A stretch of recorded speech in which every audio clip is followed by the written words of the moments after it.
ప్రస్తుతం తెలంగాణలో రేవంత్ అన్న పరిపాలన ఏ విధంగా ఉంది? కొన్ని కోట్ల బడ్జెట్ కావాలి దానికి. ఆ బడ్జెట్ నిధులు రాష్ట్రంలో లేవు. కేసీఆర్ మొత్తం అన్ని దోసుకొని వెళ్ళిపోయాడు. రేవంత్ రెడ్డి ఏం చేస్తాడు వచ్చి? అంటే ఇప్పుడు రేవంత్ రెడ్డికి మనకి ఒక పథకాల మీద సంక్షేమాలు ఇచ్చాడు 6. 6 విధులను ఏ విధంగా నిర్వహిస్తాడు అనుకుంటున్నాను? కష్టం అండి. ఎందుకని? డబ్బు లేదు కదా, ఎన్ని కోట్లు అప్పు చేస్తారు? అది ఆల్రెడీ మన ఉచిత మీదనే బస్సు కదా పడేది. చేశాడు కదా. ఏమండి? ఉచిత బస్సు చేశాడు. చేశాడు. ఇప్పుడు 2500 ఇస్తున్నాడు, ఇచ్చాడా? గ్యాస్ సబ్సిడీ ఇచ్చాడా? అందరికి ఇవ్వలేదు కదా. ఆ, ఆ, అదేంటి, రైతు రుణమాఫీ ఒకటేసారి చేస్తున్నాడు. అది మెల్లమెల్లగా చేస్తున్నాడు, ఇంప్లిమెంటేషన్ చేస్తున్నాడు. కానీ కష్టం అండి. బడ్జెట్ అంటే అన్ని అప్పు చేయాలంటే రాష్ట్రానికి చాలా కష్టం. అంటే డెవలప్మెంట్ చేస్తే రెవెన్యూ వస్తది అంటారు. ఆల్రెడీ సిటీ అంతా డెవలప్ ఉంది కదండి, ఇంకేం డెవలప్ చేస్తాడు ఆయన? ఆల్రెడీ రెవెన్యూ రాదు అంటారా మరి? చంద్రబాబు నాయుడు చేసిన డెవలప్ కదా. సిటీలో ఏం డెవలప్ ఉంది చెప్పండి? ఎక్కడ రోడ్లు అక్కడే ఉన్నాయి కదా. మన సిటీ డెవలప్ ఎక్కడ ఉందండి? ఇదంతా చంద్రబాబు నాయుడు చేసిన పుణ్యమే అదంతా.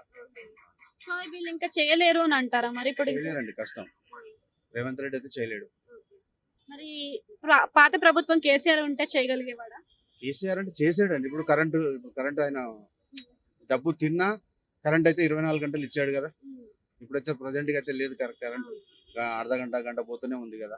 ఇప్పుడు ఆయన ఒక్క నిమిషం కూడా పోలేదు. ఆయన ప్రభుత్వం తిన్నారు, అందరు తిన్నారు.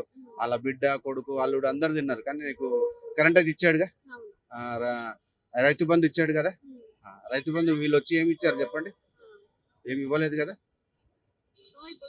రైతు బంధు కూడా ఇస్తాను అని చెప్పి అంటున్నాడు కదా. అంటున్నాడు. ఎవరికి ఇస్తున్నాడు అండి? సాగు ఉన్న వాళ్ళకి ఇస్తాను అంటున్నాడు. దాంట్లో 5 ఎకరాలు ఉన్న వాళ్ళకే 5-10 ఎకరాలు ఏదో అన్నాడు కదా. దాని తర్వాత ఇంకేం లేదు. అప్పుడు కేసీఆర్ కొన్ని తప్పులు చేశాడు, చేయలేని కాదు. అప్పుడు ఏంటంటే 100 ఎకరాలు ఉన్న వాళ్ళకి ఇచ్చాడు, 50 ఎకరాలు ఉన్న వాళ్ళకి వచ్చాడు. అది కాదు పద్ధతి. 10 ఎకరాలు మినిమం చేయాలి. ఆ 10 ఎకరాలు అంటే కొంతమంది కన్నా బీద వాళ్ళకి లాభం కుదురుతుంది. డబ్బున్నోడులోకనే అయిపోయాడు అక్కడ. మల్లారెడ్డికి అవసరం అండి? అన్ని కోట్ల రూపాయలు ఇచ్చిండు ఆయనకు, ఆయన అవసరం అది? కొన్ని ఉన్నాయండి, మిస్టేక్స్ ఉన్నాయి. కొన్ని వాళ్ళ మిస్టేక్స్ ఉన్నాయి, వీళ్ళ మిస్టేక్స్ కూడా ఉన్నాయి. కానీ అమలు కానీ హామీలు అవన్నీ అండి వేస్ట్.